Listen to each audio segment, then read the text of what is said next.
NDPS act ప్రకారం drugs supply చేసేవారిని చట్టం చాలా కఠినంగా శిక్షిస్తుందన్నారు ప్రముఖ న్యాయవాది విష్ణువర్ధన్ రెడ్డి.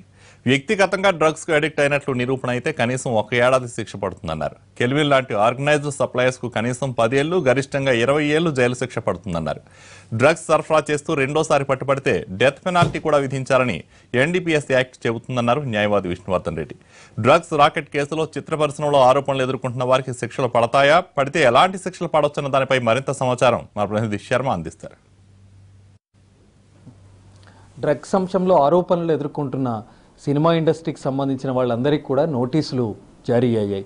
మరి ఆ నోటీసులో ఏముంది, ఆ నోటీసు ప్రకారం ఎలా విచారిస్తారు, విచారణలో అదంతా గనక ప్రూవ్ అయితే ఎలాంటి శిక్షలు ఉంటాయి, దీనికి సంబంధించి న్యాయవాది విష్ణువర్ధన్ రెడ్డితో మాట్లాడదాం. ఏంటి ఆ నోటీసులో ఉన్నటువంటి అంశాలు ఏంటి? అంటే జనరల్గా ఏంటంటే ఎక్సైజ్ డిపార్ట్మెంట్ వాళ్ళు ఏదైనా ఒక అఫెన్స్ జరిగినప్పుడు పోలీస్ వాళ్ళు కానివ్వండి, లేదా డైరెక్టరేట్ ఆఫ్ రెవెన్యూ ఇంటెలిజెన్స్ కానివ్వండి, ఎక్సైజ్ డిపార్ట్మెంట్ అంటే సంబంధిత జ్యూరిడిక్షన్స్ని బట్టి ఏదైనా ఒక నేరం జరిగినప్పుడు ఎక్సైజ్ దీనికి సంబంధించి నార్కోటిక్స్కి సంబంధించిన డ్రగ్స్కి సంబంధించి ఏదైనా ఒక ఎఫ్ఐఆర్ రిజిస్టర్ చేసి అందులో నేరస్తులను ఎవరైనా అరెస్ట్ చేసినప్పుడు దానికి సంబంధించి ఏంటంటే సంబంధిత వ్యక్తులు ఎవరైతే నేరం చేశారో ఎన్డీపీఎస్ యాక్ట్ ప్రొవిజన్స్ని ఎవరైతే కాంట్రవీన్ చేశారో, narcotic drugs and psychotropic substances act 1985 అంటే ఇందులో కొన్ని సెక్షన్స్ ఉన్నాయి. ఈ సెక్షన్స్ సెక్షన్ 18 నుంచి 22 వరకు వైలేషన్స్ ఉన్నాయి. ఈ వైలేషన్స్ కాంట్రవీన్ ఎవరైతే చేసి ఒక నార్కోటిక్ అంటే ఇక్కడ మనకి ఎన్డీపీఎస్ యాక్ట్లో 2 kinds ఆఫ్ మనకి మత్తు మందులు ఉన్నాయి. ఒకటేమో నార్కోటిక్స్ అంటారు, ఇంకొకటేమో సైకోట్రాఫిక్ సబ్స్టాన్సెస్. నార్కోటిక్స్ అంటే జనరల్గా న్యాచురల్గా ల్యాండ్ నుంచి వచ్చాయి, సాయిల్ నుంచి వచ్చాయి. ఫర్ ఎగ్జాంపుల్ గంజా కానివ్వండి, ఓపియం కానివ్వండి, క్లోరైన్ కానివ్వండి, లేకపోతే నల్లమందు కానివ్వండి, ఇవన్నీ కూడా ఒక 5 ఆల్కలాయిడ్స్ అంటారు. ఈ 5 ఆల్కలాయిడ్స్ నుంచి మళ్ళీ హెరాయిన్ కూడా తీస్తారు. సో ఇవన్నీ ఏంటంటే ఇవన్నీ కూడా నార్కోటిక్స్ కింద వస్తాయి. ఈ నార్కోటిక్స్ అనేటువంటిది కూడా ఒక కేటగిరీ కింద వాటిని నార్కోటిక్స్ అని కాల్ చేస్తారు. తర్వాత సైకోట్రాఫిక్ సబ్స్టాన్సెస్ అంటే it's a combination of chemicals. For example combination of chemicals అంటే ఆంఫెటమైన్ కానివ్వండి, లేకపోతే రకరకాలైనటువంటి ఇంకా సంబంధించినటువంటి కొకైన్ కానివ్వండి, ఏదైతే కెమికల్స్ను పెట్టి ఒక సైకోట్రాఫిక్ సబ్స్టాన్స్ తయారు చేస్తారో ఏదైతే కెమికల్ ల్యాబ్స్లో, సో కెమికల్ కాంబినేషన్ ఉన్న ప్రతిది కూడా సైకోట్రాఫిక్ సబ్స్టాన్స్ అంటారు. అయితే బేసికల్గా ఏంటంటే ఈ యాక్టు చాలా స్ట్రింజెంట్ సీరియస్ యాక్ట్. ఎన్డీపీఎస్ యాక్ట్లో ముఖ్యంగా హైయెస్ట్ పెనాల్టీ డెత్ పెనాల్టీ ఉంది.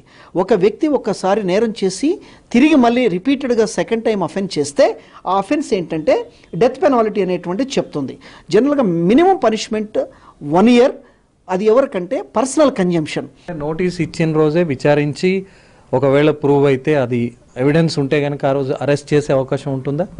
నోటీస్ ఇచ్చిన తర్వాత వాళ్ళని ఎగ్జామిన్ చేసే టైంలో సంబంధిత విచారణ అధికారి గనక అతనికి ఒక కంక్లూజన్కి వస్తే ఈ సంబంధించిన వ్యక్తి ఎవరికైతే నోటీస్ ఇచ్చామో ఆయనకి ఈ క్రైమ్కి ఇన్వాల్వ్మెంట్ ఉంది, కనెక్షన్ ఉంది, సో అతను కూడా ఒప్పుకున్నాడు అనుకోండి, పిలిచినటువంటి వ్యక్తిని ఆయన్ను కూడా ఇమీడియట్గా అరెస్ట్ చేయొచ్చు, లేదా కొంత టైం తీసుకొని కూడా ఇన్వెస్టిగేషన్ చేయొచ్చు. అయితే ఇప్పుడు ఎవరైతే సినిమా ఫీల్డ్లో నోటీసులు ఇచ్చారో వాళ్ళు ఏంటంటే జనరల్గా ఇక్కడ 2 కోణాల్లో విచారణ చేయాలి. ఒకటేమో పర్సనల్ కన్జంప్షన్ కోసం తీసుకుంటే 1 year పనిష్మెంట్ ఉంది. అంటే వ్యక్తికి వాళ్ళకి ఎడిక్ట్ అయిపోయి అంటే కొంచెం దీంట్లో ఎవరైతే బాధితులు విక్టిమ్స్ ఉన్నారో వాళ్ళని ఏం చేస్తారంటే కొంత సింపుల్ పనిష్మెంట్ ఇచ్చారు. కానీ ఎవరైతే దీంతో బిజినెస్ చేస్తారో నార్కోటిక్స్ కానివ్వండి, సైకోట్రాఫిక్ యాక్ట్ సంబంధించినటువంటి ఏదైతే ఉన్నాయో వాళ్ళు కమర్షియల్గా ఆర్గనైజ్డ్ క్రైమ్గా నేరం చేసి సమాజానికి సప్లై చేస్తూ సమాజాన్ని ఎఫెక్ట్ చేస్తుంటే వాళ్ళకి మాత్రం సీరియస్ పనిష్మెంట్స్ ఉన్నాయన్నమాట.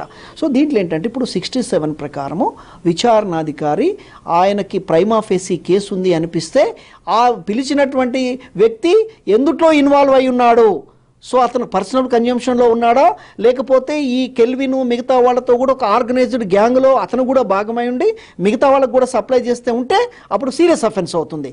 లేదు కేవలం నాకు టెలిఫోన్ ఫ్రెండ్షిప్పే ఉంది, టెలిఫోన్ కాల్ చేసినంత మాత్రాన it does not mean that they are also connected. కాకపోతే ఏంటంటే వాట్సాప్ సమాచారాలు కానివ్వండి, అంటే ఆ కెల్విన్ అనే వ్యక్తి ఇచ్చిన కన్ఫెషన్ స్టేట్మెంట్స్ అనేది చాలా ఇంపార్టెంట్. ఇందులో డబ్బులు కాకుండా మామూలుగా సప్లై చేసినా నేరం కిందికే వస్తుందా? జనరల్గా ఇటువంటి నార్కోటిక్స్ డబ్బులు లేకుండా చేయటం, డబ్బులతో చేశారా ఇంకోటని కాదు, నార్కోటిక్ని ట్రాన్స్పోర్ట్ చేయటమే, సప్లై చేయటమే, డిస్ట్రిబ్యూట్ చేయటమే is a serious offence. So personal consumption అనేది కొంత స్లైటెస్ట్ అఫెన్స్, బట్ ట్రాన్స్పోర్ట్ చేయటము, డిస్ట్రిబ్యూట్ చేయటము, సప్లై చేయటము, మ్యానుఫ్యాక్చర్ చేయటము regard as a very very serious offences, ఎందుకంటే it affects the society. Lawyer Vishnuvardhan Reddy చెప్పినటువంటి అంశాల్లో అనేకమైనటువంటి కీలకమైనటువంటి అంశాలు కనిపిస్తున్నాయి. మరి వాడినా ఒకవేళ దాన్ని సరఫరా చేసినా తీవ్రమైనటువంటి పరిణామాలు ఉంటాయి. చట్టం కూడా స్పష్టంగా ఏ అంశాలు చెప్తుందనేటువంటిది కూడా మనం విన్నాం. కెమెరామెన్ నర్సింగ్తో అరవింద్ శర్మ, ఎన్టీవీ, హైదరాబాద్.